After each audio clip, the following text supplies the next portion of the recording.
Hello, my name's Olivia. I'm 40 years old and I have a wild and crazy story to tell. This is all to do with my scumbag of an ex. Even though we're still legally married, I consider him my ex-husband because of what he did to me and our daughter 4 years ago. 4 years ago, when Kimberly was just 14, we were struggling to put food on the table due to my husband aimlessly squandering all our money. It was something that brought a lot of tension in the house, as we, as a family, couldn't survive on just one salary alone. It was a point of contention between us, but he would never disclose where or what he'd spend the money on. Even though Kimberly was young, she understood that things weren't right in the household, and she even began to resent her father for the amounts that he would spend. As much as I tried to protect her innocence and keep this awful news from her, she realized at some point, with the way that Ben was acting and treating both me and her, that he was the one in the wrong. Her suspicions were confirmed when one day, on a cold and rainy afternoon on June 16th, he left. He would normally leave us alone, sometimes for months on end, but this time it was permanent.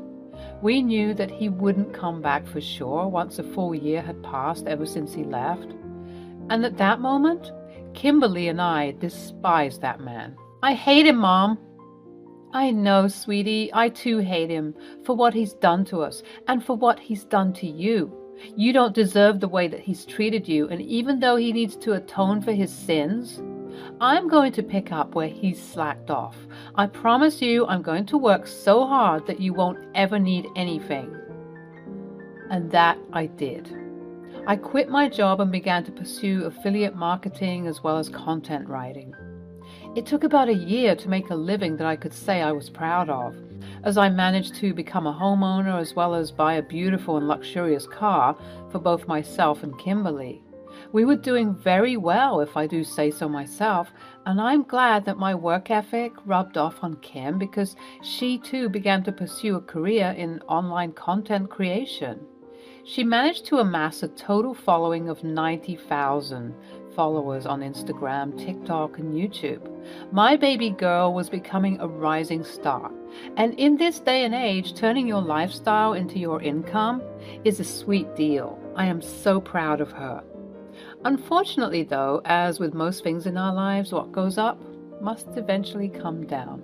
And we sadly lost Henry, who was my ex-father-in-law, as well as Kimberly's grandpa.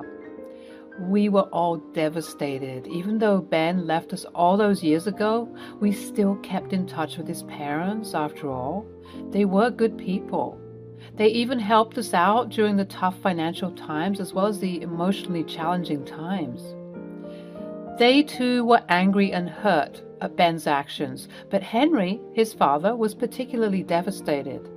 While the rest of us gave up and lost hope in Ben, Henry was still holding on to some faith that Ben would one day return with an explanation that would change our minds about what he did to us. As ridiculous as that sounds, he was such a loving person that his big heart simply couldn't accept anything other than that.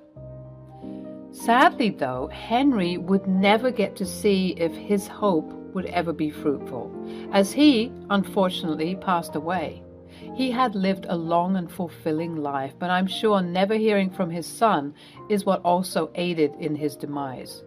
Kimberly and I obviously attended the funeral, and once we saw Aria, Kimberly's grandma, and my ex-mother-in-law, we all ran towards each other and just held each other as tightly as we could. It was such a sad event to behold, but something completely outrageous happened that was just too shocking to comprehend. I'm sure the ambience of the cemetery, paired with paled and harrowed faces, was playing mind tricks on me because I could have sworn that I'd just seen a ghost. My eyes must have been playing a trick on me because somewhere in the distance I saw a ghost. I saw the ghost of a man who had been dead to me for 4 years. I saw my husband. Fortunately, or unfortunately, till this day I can't decide. Enough. It wasn't actually an apparition. It was indeed my husband, but he did look like a ghost. He was unnaturally slim, and it looked like all the blood in his body was siphoned.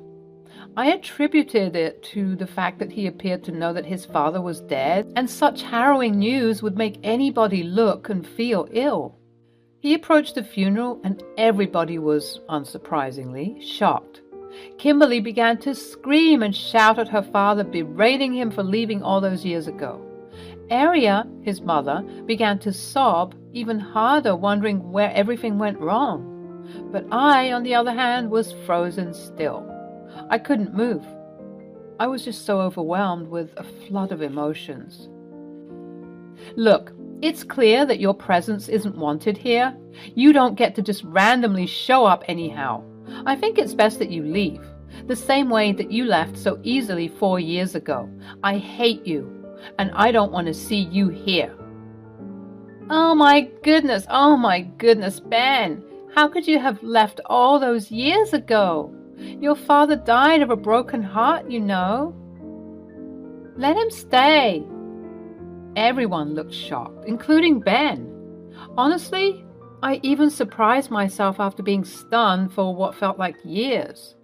I realized at that moment that this was not the time nor the place to have such a dramatic display of pent-up emotions. Even though I hated his guts and wasn't expecting to see his face here, he did lose his father, and he had the right to see him one last time. I expressed this sentiment to the parties involved, and everyone agreed, for the time being at least, to remain civil and cordial, out of respect for dear Henry, who was no longer with us. The funeral went on, and we all reconvened at my home. Ben also came and said, "Nice place you got here." "Cut the crap, Ben. You don't just waltz in here like nothing happened. If you want to stay here any longer, you have to tell us everything, absolutely everything, because I will not have you taint this beautiful home with your negative energy. Olivia has worked way too hard for this home. You owe us an explanation, and you can start with why you look like a zombie. Actually, scratch that. You can start by stating your business. What exactly do you want? Because we all know that you're not here because of Grandpa's funeral." "Of course I'm here because of my father's funeral. He was my father, but I'm also here for another thing. I'm here to collect my inheritance." I had to physically hold Kim back before she attempted to launch another vicious attack. Some heads were being turned, and I could hear people murmuring about the brewing altercation that was about to ensue. Luckily, Aria had a hold of the crowd while I escorted Ben and Kim to a more secluded section of the house. "I didn't mean to hurt you, my baby." "Don't call me that. I'm not your anything. You forfeited the right to call me that the moment you decided to leave us to fend for ourselves with no explanation or anything. I mean, what sort of father does that? I try to forgive you, but I simply can't." "Look, Kim, Olivia, I'm sorry about everything. I really am, but I desperately need the money. I'm in some hot water right now, and You think we care about you and your problems? By the looks of it, you seem to have gotten yourself in the wrong crowd. Are you doing drugs?" Ben hesitated, and at that moment it made sense as to why he was so pale and sickly looking. "Ben?" At that moment, Aria joined us. "Now that I've sorted everything out, Ben, can you please explain what happened? You know, your father waited for you all this time. He was the one who held on to the hope that you would return one day, with a good enough explanation that would solve all of our doubts. So please tell me that you come bearing some good news. Tell me something to believe in you again." I came here to get my inheritance money, Mom." "He's on drugs, Grandma. That's why he came here, to get his inheritance money so that he can buy more drugs." "No, it's not like that at all. Look, you were right about me hanging with the wrong crowd. Let's just say that I was at the wrong place at the wrong time, and well, now I owe some people some money." "How much are we talking about?" 50. 50,000? Ben, what did you do?" Wow, that is great. So you mean to tell me while Mom and I were struggling to keep warm and feed ourselves, you were messing around with shady people? Ha! Well, we won't help you with that. You made your bed, and now you have to lay in it. Sweetie, I know you're upset, but please let's just... Are you trying to defend him right now? He left us, Mom. I know, Kimberly. He didn't just leave you, okay? He left me too. He left your grandmother as well, and he left Grandpa too. He broke all of our hearts. And we don't ever have to forgive him for doing that, but clearly he's learned his lesson, right? I mean, just look at him. It's so crazy how I was defending him so wholeheartedly back then, when in the end, it was because of me that he eventually did what he did. Shortly after the funeral was finalized, Ben was putting up in a motel, and Aria and I, mostly Aria, would visit him to see if he needed anything. Kim refused the idea of even seeing his face again. We just wanted to finalize his inheritance so that he could be on his merry way. Kim and I decided that we didn't want much to do with him, but Aria, seeing as she was his mother, obviously wanted to try and rekindle something. As the weeks went by and the family lawyers did their best to authenticate Henry's will and see about inheritance values, Aria brought Ben to the house so that she could at the very least promote a civil environment amongst us all. As much as the bitterness and hatred weren't going to do us any good, it was going to take a long time for us to be anywhere near that. Kim would sometimes come just to sit and not speak, but she mostly opted out of the whole thing. Finally, the lawyers informed us of the inheritances that each person would receive, and by some lucky stroke of fate, it turned out that the inheritance money that Ben would receive was going to amount to $50,000. Kim was infuriated. She didn't find it fair that the person who robbed her of her happiness for many, many years gets to be rewarded out of the blue. As much as she was an adult, she was still my baby, and I could understand her frustrations. But unfortunately, it wasn't up to her to decide whether he would get the money or not.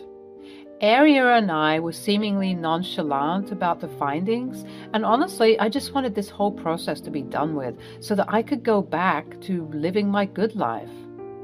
As Ben was assimilating to this lifestyle, it appeared as though his demeanor changed. He went from shy, timid, and remorseful to slightly arrogant and cocky, especially when he heard that he would be receiving exactly what he came here for. I noted this behavior change, but opted not to say anything and just chalk it up to the drugs he was doing. It was so sad to see a man who used to be so respectable end up like this. I just couldn't understand. A few more weeks went by and Aria told me, Ben's inheritance money is ready to be collected. He doesn't know about it yet, but I wanted to inform you beforehand. I know it's a terrible thing to give such a large amount of money to an addict. As he can do, God, I don't even want to think about what he'd want to do. I'm so sorry, my child, but I just don't think that I can handle giving him the money just to see him disappear again. It would just shatter that sliver of hope that I have left for him. I can't be the one to give it to him. Please, can you do it? Of course, Aria. I can't imagine how hard this has been on you. It takes a different type of strength as a mother to witness such an awful thing happen to your baby. You've been strong for too long, Ma. It's time for you to rest. Please don't worry. I'll handle everything. Although I took on the task of handing Ben the money, I too needed some time to regulate myself and be at peace with any outcome that was about to happen. To calm myself down, ironically enough, I hid away in the attic where all of the old paraphernalia of my old life would sit.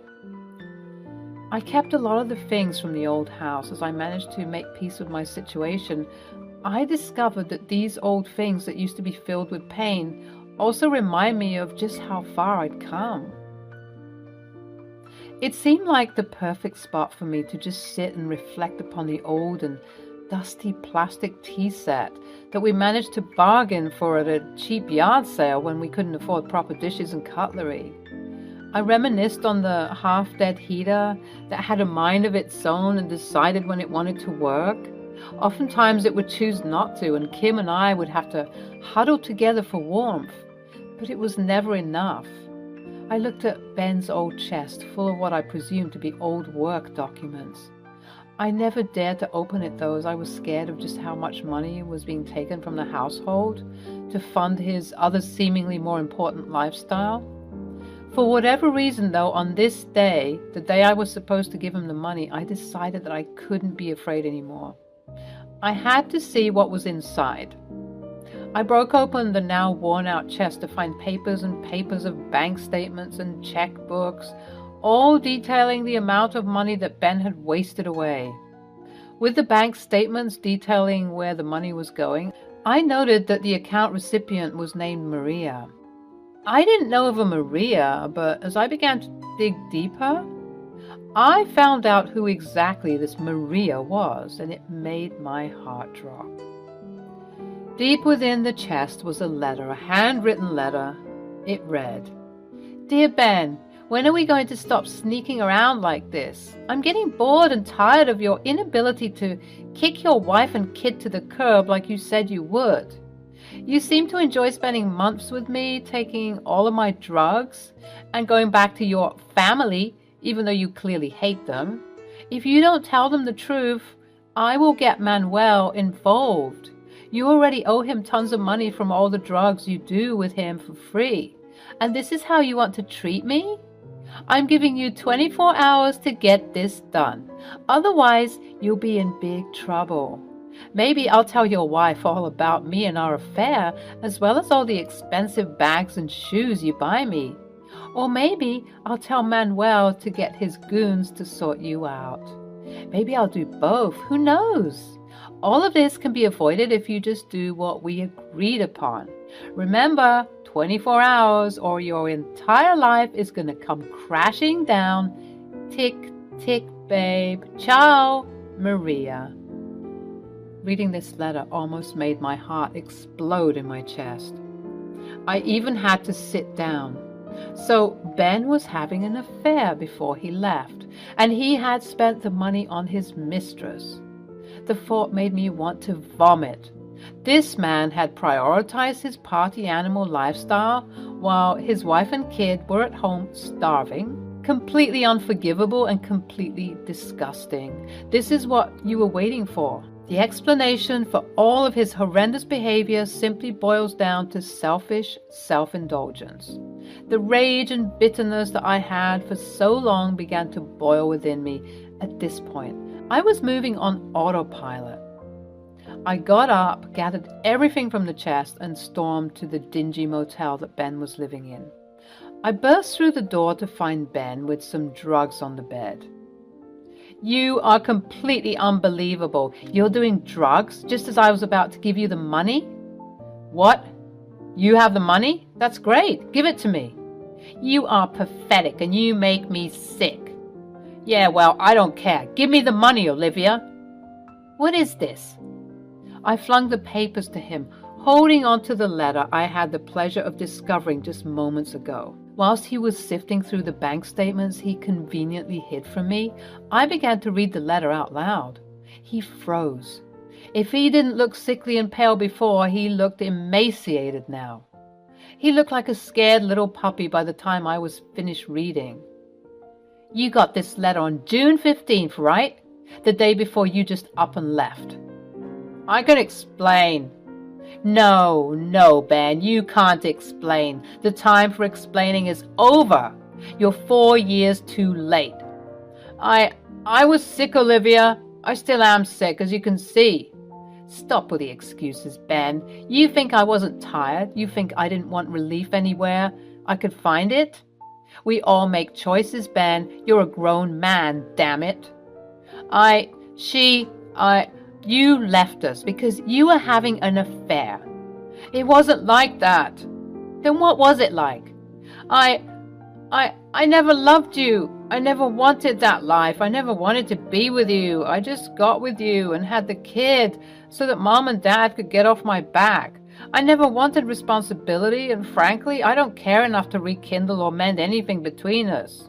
Not you, not Kimberly, and not even my mother.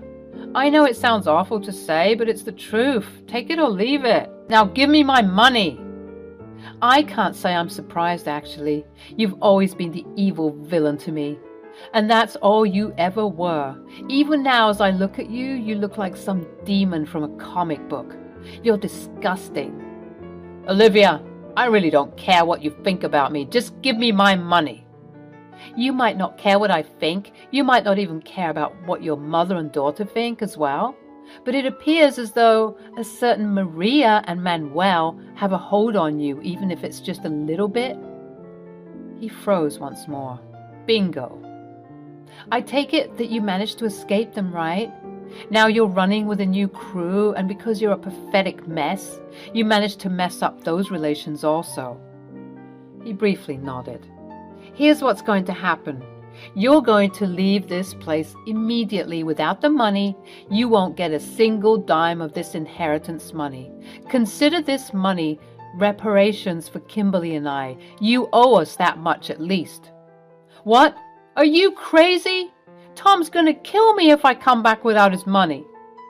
That's not my problem. You should have thought about that before engaging with this stuff. And what if I refuse?